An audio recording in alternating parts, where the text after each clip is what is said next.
Avatar, the burden to bear. Yes, a burden indeed. A big bear. I hate you. It's not funny. It's fucking annoying.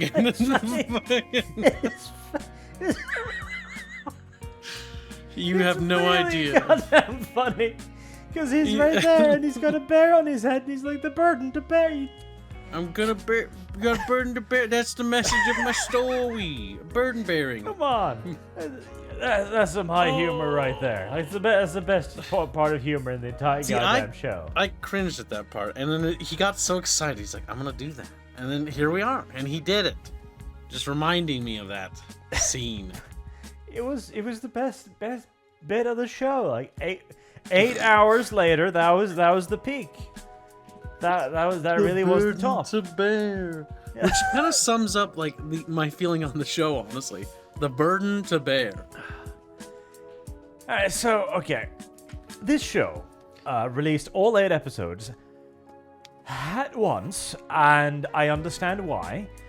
Because there's no way anyone is going to watch beyond the first episode, I feel like. So they needed to just dump it all out there and get that metric up and out of the way.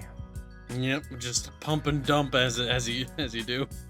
So we watched all 8 episodes now, 8 god-forsaken hours of this, and the problem is that Avatar the Last Airbender is a story that has already been told, and in a medium that was more fit to tell the story.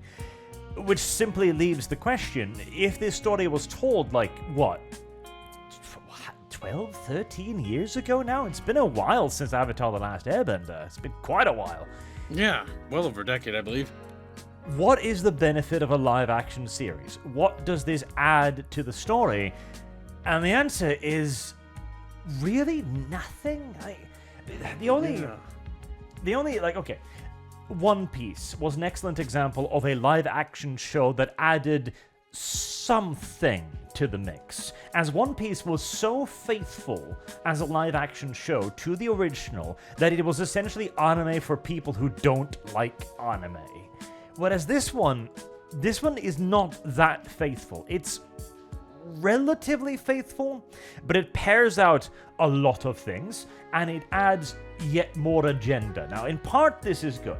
It gets rid of, what was it? I think we came to the conclusion that the Avatar the Last Airbender was 25 odd hours long in total. This was 7 to 8 hours with a second season, so 18 hours total. So they've trimmed out a lot of filler shit. Yeah, I will say that there's no real filler here. Like, the story just more or less progresses from beginning to finish in a more constructive manner, if you want to give it the highlight, I would say. Because it does feel like it just flows. There's no uncomfortable, like, throwaway episodes where it's just nothing happening. Yes, because it's important to remember that by the time we wrap up this first season, we are quite a few episodes in here. We are, 20 episodes in?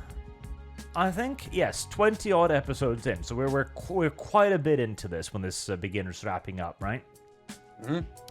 And it does mean it's more of a compact and presentable story. Like, if you haven't watched Avatar the Last Airbender, the animated show, and you for some reason really hate animated stuff, then this could be an alternative. But again, Avatar the Last Airbender is always going to just be the superior product here, which is kind of the issue. And it is definitely modernized for the current era audience. Ahsoka, which is his name now as far as I'm concerned, is desexified in a way. So Ahsoka, the guy air waterbender person, in the original, he was intended to be the boy's boy, rowdy, interested in girls, sexist, etc., etc. And then slowly he would grow up and develop over the course of the series. They've taken out all of the sexism in him here, all of it. Not a shred remains. He still gets interested in everything with a vagina that so much as breathes in his general direction, but he's 13-year-olds, fair enough.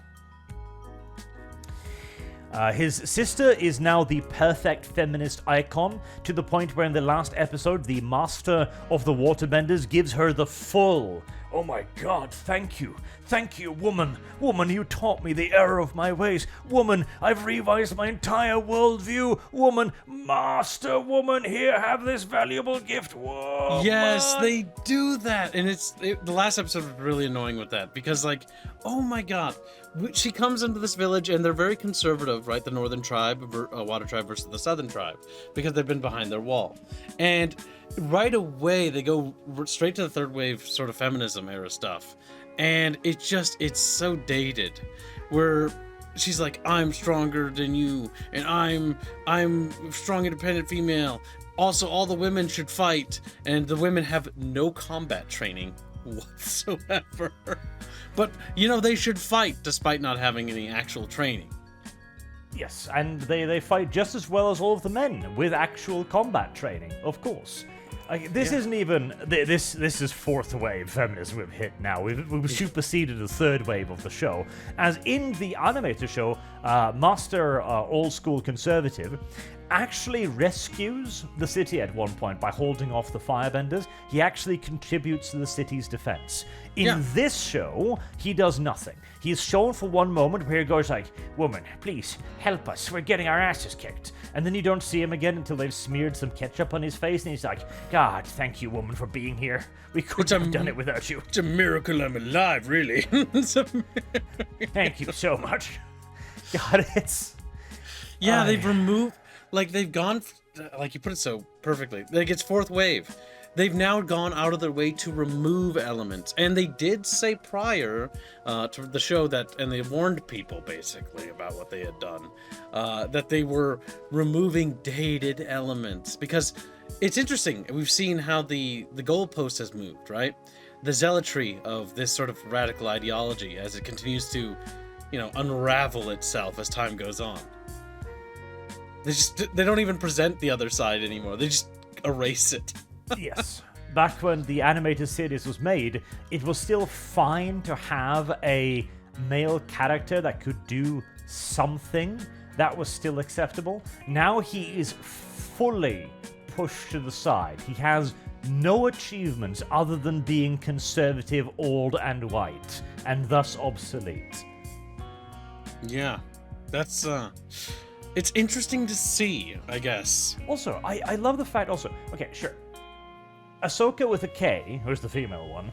Sure, she's a fighter, fair enough. She's traveled with Aang, she's developed her fighting techniques, fair enough. But all of the other women that all come to fight... How did she talk them into it? That happened off screen. Why would they want to fight? They've spent their entire lives practicing basic bitch healing magic, or well, basically advanced healing magic, let's be fair. Yeah. But it's got nothing to do with shooting down giant goddamn fireballs. Oh my god, yes. Oh, why let's not even why talk would they about the even siege. be like, "No, instead of helping the wounded, I want to do something I'm never trained to do and have no idea if I can do. Let me, please, Master Blaku, allow me to not work to my strength in the slightest and instead endanger all of our lives." Yeah, because the thing is, being a healer is just as important.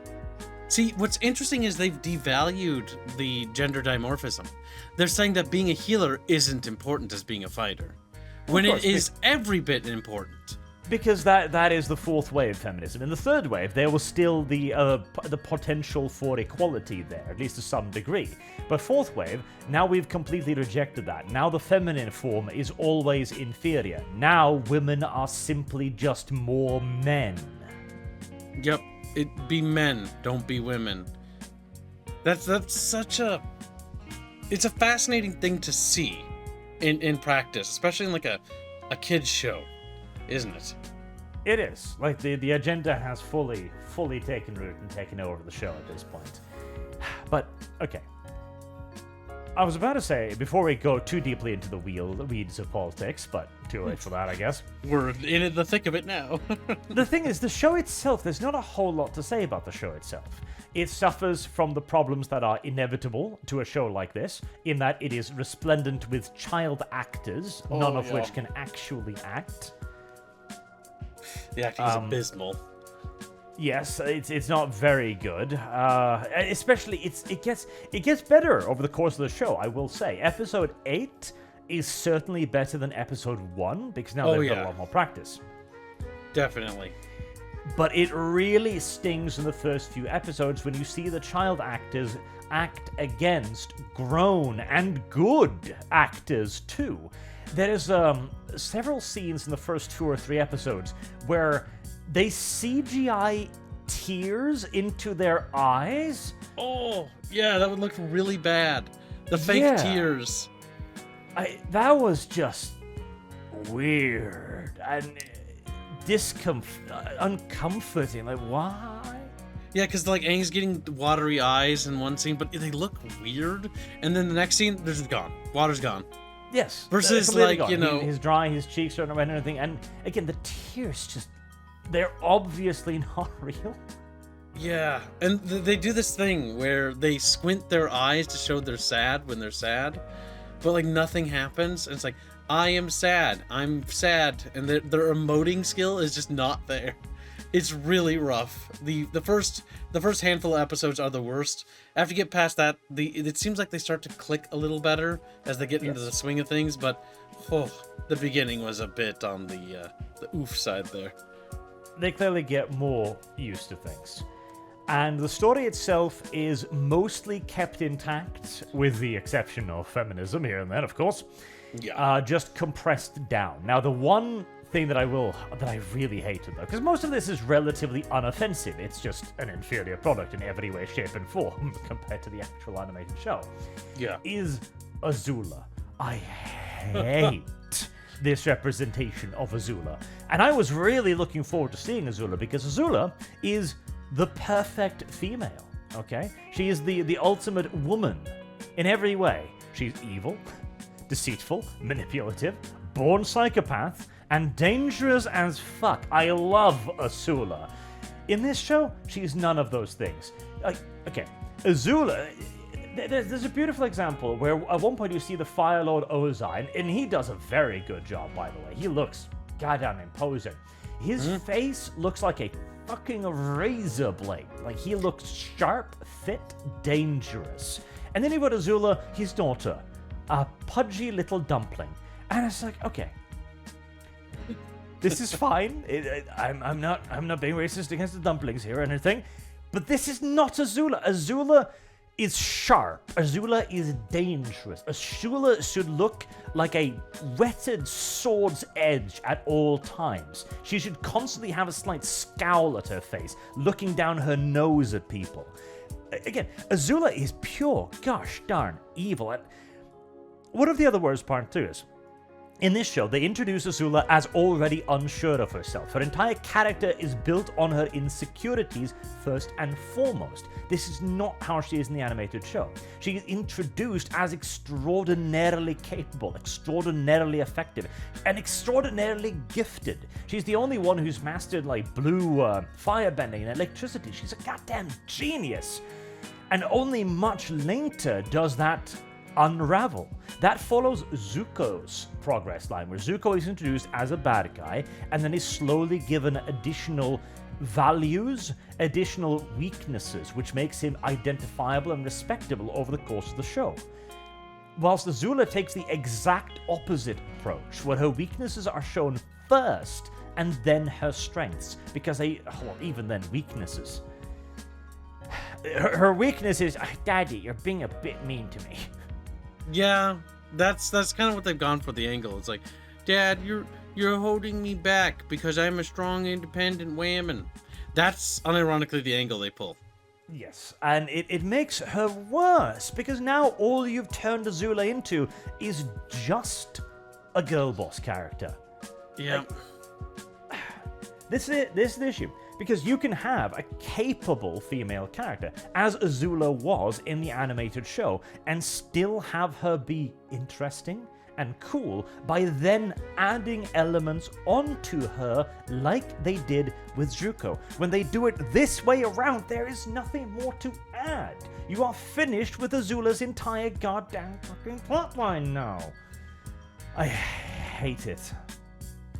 Yeah. No, like the whole thing when it comes to Azula, it really compounds the same issues we talked about in the beginning, where it's sort of this fourth wave era feminism, where they almost hate writing female characters, is what it starts to feel like. No, they just write them as more men. Yeah, it's like we can't have actual female characters anymore. We have to have men who are women. Which is also why there's another one of the side characters, the bounty hunter chick. June? I want to say.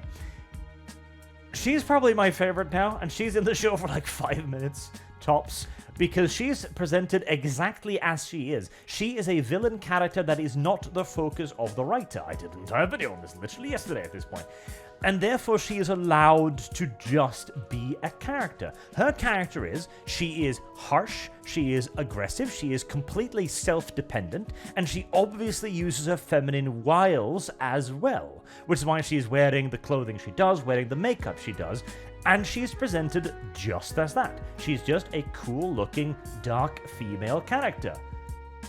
And that's all she needs to be, and that is good enough, goddammit.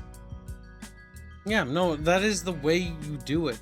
Like, the big problem, I guess, is, as far as the female characters goes in the show, we get one character who's kind of okay, and the rest are kind of forgettable, honestly. Yeah, again, that's sort of the very large problem here overall. You've got the main characters. Aang is boring as ever because he is intended to be the sort of pseudo-blank slate upon which the viewer will enforce his own preferences and being the hero, right? He's the hero's journey character, and that's about it. Which means that his two primary companions, Ahsoka and Ahsoka 2, are like more of the focus things, and they do okay. Relatively speaking, they're not too terrible. They function. Katara, Katara's biggest issue is that she's too close to Aang and she's female, which means that she must become the Mary Sue, and she gets a lot of powers very quickly for virtually no reason. She figures out how to ice bend just kind of overnight, literally. Yeah, that was really just sort of, yeah. Her powers continue to become more and more, like, just instantly gets it. Like, whenever she has a challenge, because early on into the show, they establish right away that she can barely waterbend. Then she finds the scroll, and then she starts to practice, and it starts relatively simple, but the minute they get into a conflict, and when she's challenged by a male character, all of a sudden, she's now fully capable of doing ice. As soon as she learns, like, the water whip, I think. Like, she just sort of masters it all. Yes, she becomes fully fledged in a very short time, and this is one of the weaknesses where the compressed nature of the show comes in, because we don't really get to see a lot of her growth. It does give you a few training scenes, so it's not completely out of nowhere, which is nice, at least, but her growth is very, very swift, and she is never allowed to show any weakness at all either, which makes her also a very dispassionate character. And this is not at all what she was like in the animated show, where she was in many ways kind of Aang's more realistic consciousness in a way. And this is another big problem with the show too, because it's a very old children's show at this point, and there are different expectations to an animated show than there is to a live-action show. In an animated show, you can get away with a lot more of the, oh, nobody ever really gets hurt thing, because you kind of expect it. Here, Aang comes across as hopelessly, retardedly naive again and again and again as he sees people getting attacked, people suffering, entire forests burned down. He sees the attack on the northern temples, and he's all just like, how? But I don't hurt anybody. Yes, that honestly was the thing that kept annoying me throughout this entirety of this show. The aggressive pacifism. And what's interesting is the show tries to propose, like, whenever he meets any of these these previous avatars that like they're trying to be like, hey, there's going to be sacrifice. You need to understand that sometimes things got to get rough, which is a good moral lesson to teach. However, no matter what, it seems like Aang is able to, circumnavigate it through some various sort of bullshit. And so he doesn't actually feel like he's growing or learning. Throughout the entirety of the show, I feel like he's stuck in this perpetual bubble. That exact lesson, I think, is taught like 4 times through the show. Because first it's the airbender lady, the old avatar, who is like, you gotta fight, bruh. And then he refuses to fight. And then it's the Earth King, who is like, dude, I've been fighting this war for 100 goddamn years. I've seen starvation, I've seen defeat, deprivation, I have seen it all. I've had to make all the hard choices, and I'm trying to prepare you to do the same. And Aang is just like, nope. I don't have to grow up. And it teaches actually a very bad moral lesson, even for a kid show. Because it means that you don't have to learn. Yep. Then there's it's taught again when his friends disappear into the spirit realm because Aang can't control his powers, and the penis monster comes and it's like, I've taken your friends, give me back my little dumb statue, and he does. It's like, again, so this ancient ass monstrosity that presumably feeds off people's pain and suffering, from all we can say. He's like, oh, thanks, you can have him back now. Oh, also, I threw in a few bonuses too. Yeah, a bunch of people go. He's like, actually, I've changed my way. I'm no longer evil demon anymore. Yes. And it's just like, I've seen a lot of kid shows. Like, we all been kids when we grew up and we watched cartoons. But they normally teach pretty good lessons. And they normally show, like, that sometimes things do go bad. And not everybody, comes out okay. But it's okay because you'll learn and you'll grow from it. This show is afraid of that lesson. You will never learn, you will never grow, because no matter what, the world will eventually conform to you if you pout enough.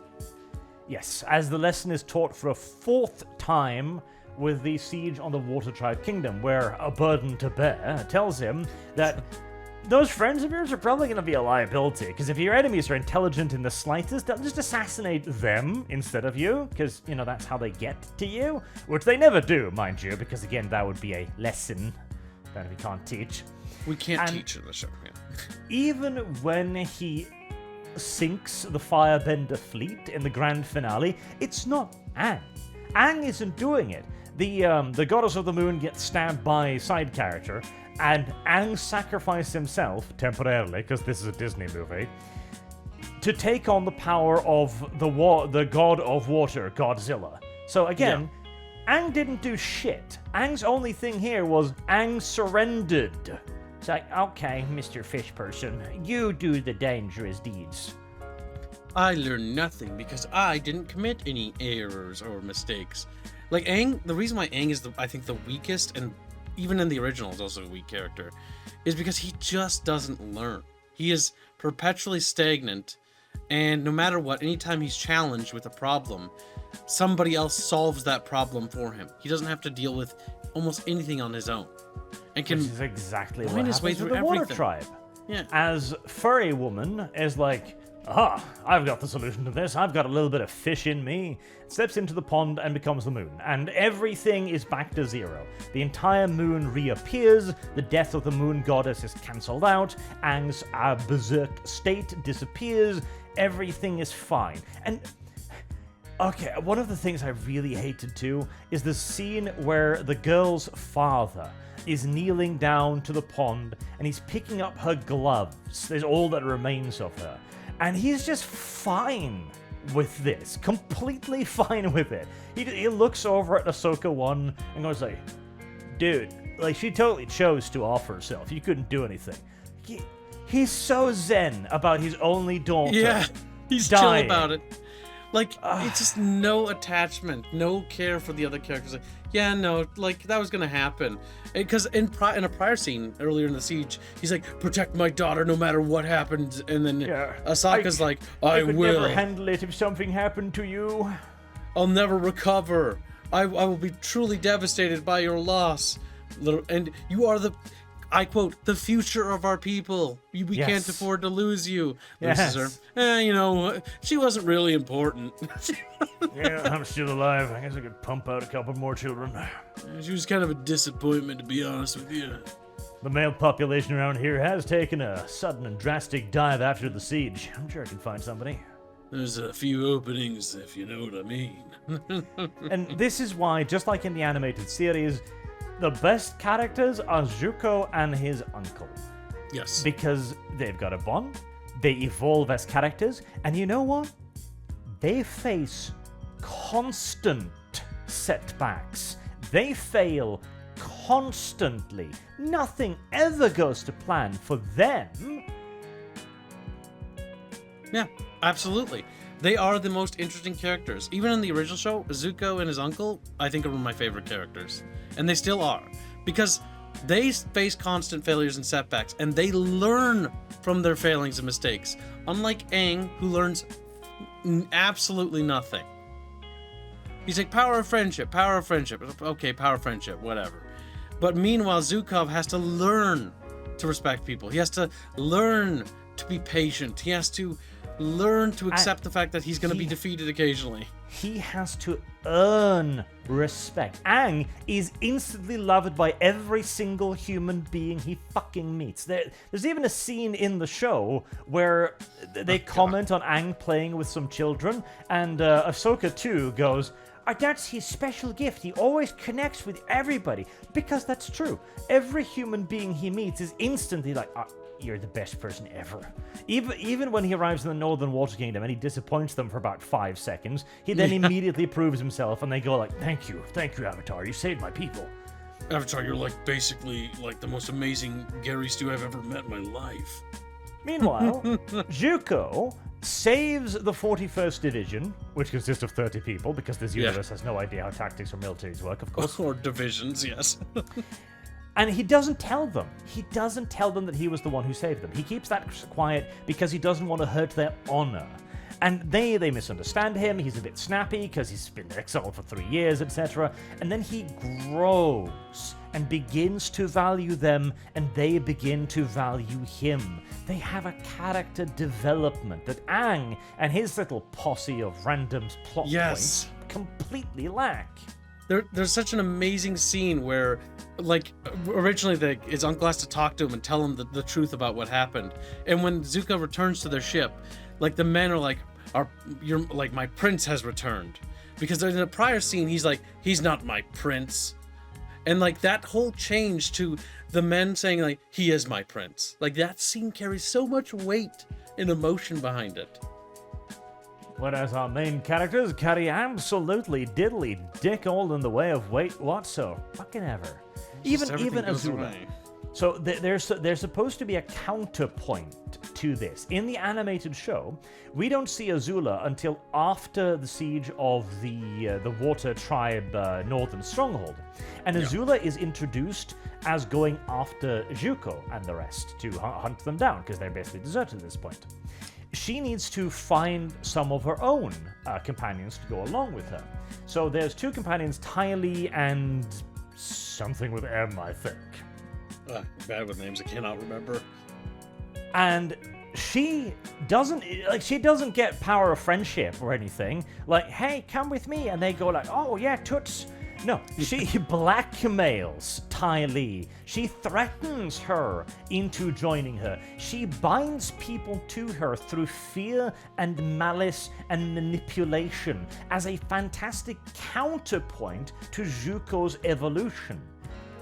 In the show, none of that happens. She starts out as friend with both of them. They're just hanging around with her as if nothing happened, and there is no sign at all that they have any sort of stormy relationship. Yeah, no, like they've completely, and to tie back to the fourth wave feminism bullshit again, like, yet again, anytime a female character could have been perceived as maybe wrong or maybe did something bad, they have effectively erased that completely. And see, the good part about that too was also that there was an interesting thing in there too, where she threatened them to join her because she thought she could never get them to bond with her if she didn't, etc., because she had a shitty upbringing, obviously. Yep. And they betray her in the end, but they betray her to help her. Like, they're afraid of her. They abandon her because they're like, she's a goddamn psycho bitch. And then eventually they come back to defeat her in the final finale because they want to try to calm her down. Like, you can't be in this is a terrible environment for you. You can't be like the crown princess or whatever because it'll ruin your soul, etc. They're trying to help her, but Azula is too batshit crazy to be helped, and I love that about her. She is such a fascinating character. Not in this show, though. Definitely not in this one. See, that is not the same character as this show. They've like replaced her with somebody else.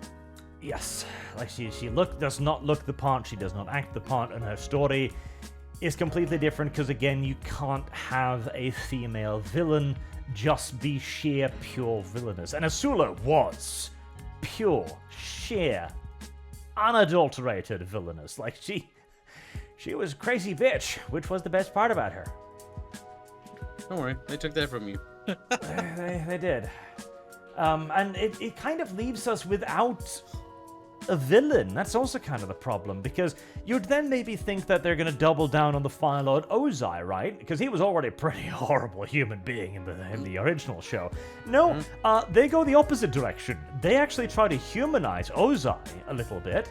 Like when he burns Zuko's face, he has an expression of regret on him. Like he actually believes that this is what he needs to do to harden his son. Like, he's not just a psychopath anymore.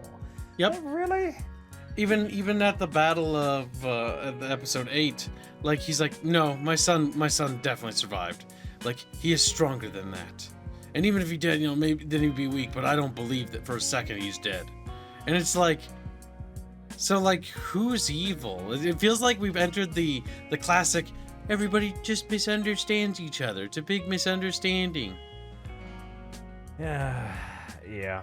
It's the Netflix show simply doesn't do anything sufficiently different or intriguing or better from the animated show to be a worthwhile standalone edition. And it certainly is not an improvement on the original. So I just don't see who the hell this is supposed to be for. I mean, people who were fans of the original Avatar the Airbender might as just well rewatch it, honestly. They'll get a better experience. People who are new will get a better experience from the original. Absolutely. It brings nothing to the table. Like, the show at the end of the day has nothing to offer that's unique. Yes, it doesn't offer anything. I mean, and it's not faithful enough either to be like an alternative to people who see cartoony stuff and just instinctually vomit like One Piece did. Yeah, because again, due to the fact that it changes so much of the formula, the story loses itself in the process. Yes. Well, I'm not surprised. Yeah, I think we kind of went into this kind of feeling like this was going to happen. I mean, I was optimistic for the first episode.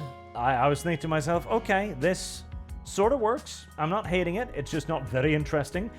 But 8 episodes later, oh yeah, what little charm existed has long since passed. Yes.